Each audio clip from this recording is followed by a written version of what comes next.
Gotita de esperanza en medio de las tormentas. Reflexión diaria de Monseñor Marco Antonio Merchán Ladino, obispo de la diócesis de Vélez, para alimentar nuestro espíritu y animar nuestra confianza en Dios nuestro Señor.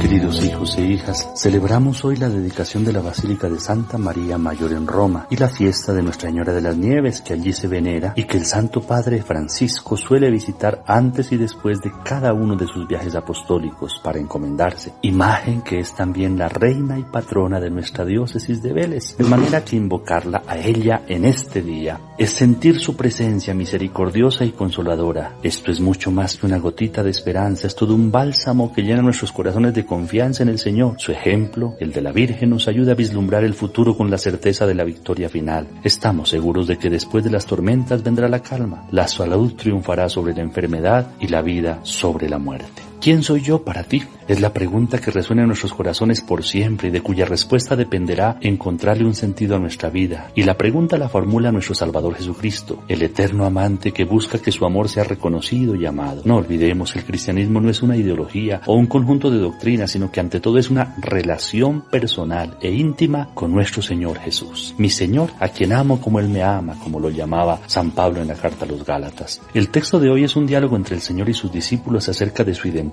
En él se reconoce al Señor Jesús como el Cristo. En palabras del padre Silvano Fausti, se reconoce al Salvador esperado que realiza todas las promesas del cielo y los deseos de la tierra. Es el inesperado Hijo de Dios que se compromete en cada promesa y es el don superior a todos los deseos. En efecto, Jesús vino a traernos el don que el Padre Celestial nos quiere ofrecer y vino a ofrecernos al Padre como su don más preciado, de manera que al recibirlo como nuestro Padre nos convirtamos en sus hijos y al tiempo en hermanos los unos de los otros. El Padre Oñoro dice que curiosamente Jesús nunca les pidió a sus discípulos que le dieran alguna opinión sobre sus discursos o sobre sus milagros que realizaba, sino únicamente pregunta sobre su propia persona. Para Jesús esto es importante. ¿Qué están comprendiendo acerca de su identidad? Es de esta manera que los quiere conducir hacia un conocimiento claro y profundo, del cual brota una confesión de fe sin equívocos. Pues bien, en el centro del Evangelio no está tanto su anuncio, sino la mismísima persona de Jesús. Cuando Jesús pregunta qué opina la gente acerca de él, le responden unos que Juan el Bautista, otros que Elías, otros que Jeremías o uno de los profetas. La gente, como vemos, tiene a Jesús en una alta consideración, pero no pasa de ser una figura profética similar a la de los grandes profetas del Antiguo Testamento. Si esto es así, sería uno de tantos, ya que muchos han venido antes y otros vendrán después. Con esta clasificación se deja entender que ya hay una gran valoración de Jesús, pero que se corre el peligro de no ir más allá de rotulaciones ya conocidas. Por tanto, la opinión pública no ha llegado todavía a lo que realmente importa, al descubrimiento de la relación inédita, única, particular que Jesús tiene con Dios y que nosotros estamos llamados a tener con Él.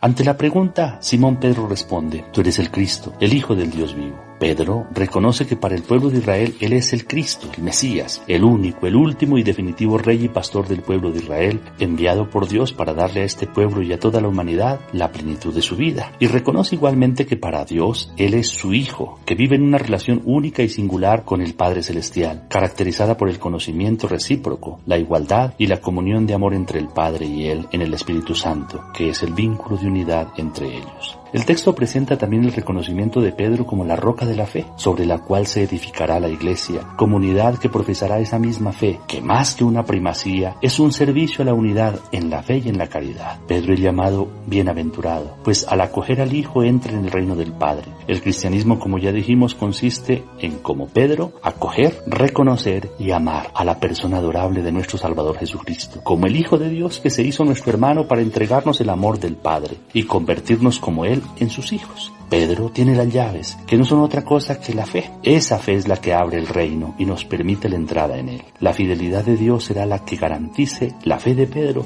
en la cual nosotros debemos ser confirmados. Por lo que al tiempo, el servicio de Pedro es decirnos lo que es conforme o no con esa misma fe. De ahí la palabra ser confirmados. Y de su conformidad o no a ella dependerá nuestra pertenencia, nuestra entrada al reino de los cielos. En la segunda parte del texto el Señor anuncia su pasión, ante la cual Pedro tiene una reacción negativa que le merece la reprensión y ser llamado Satán. porque piensa a nivel humano, no acepta el camino de sufrimiento de Jesús. Es irónico, ¿no les parece? Hasta hace un momento eres discípulo modelo, ahora Jesús le dice delante de todos, tú eres escándalo, tú eres como Satanás. El camino de Dios no es la codicia, del poseer, del poder y del aparecer, sino la pobreza, el servicio, la humildad, el camino del amor, que es el camino de la cruz. Este camino es el que asume Jesús para hacernos ver la falacia de la otra propuesta, la del demonio, que nos engaña, nos obnubila y nos pervierte. Ante la cruz no solo Pedro, sino que todos nosotros nos escandalizamos. El culmen del camino de la fe no es la confesión de boca, sino la confesión con la vida. En la ruta de la cruz tomará cuerpo ese tipo de confesión de fe que precisaba en primer lugar pasar por los labios. También nosotros debemos profesar con nuestros labios que Jesús es el Cristo, el Hijo del Dios vivo. Pero sobre todo tenemos que profesarlo con nuestra vida. Una vida que se hace obras de amor, de misericordia, de entrega por los demás. Solo así estaremos abrazando la cruz. Solo así estaremos reconociendo verdaderamente que Jesús es nuestro Salvador y que su vida entregada en la cruz valió la pena porque también me ha salvado. Recibamos la bendición del Señor esté con ustedes. La bendición de Dios Todopoderoso, Padre, Hijo y Espíritu Santo descienda sobre ustedes y los acompañe siempre. Amén.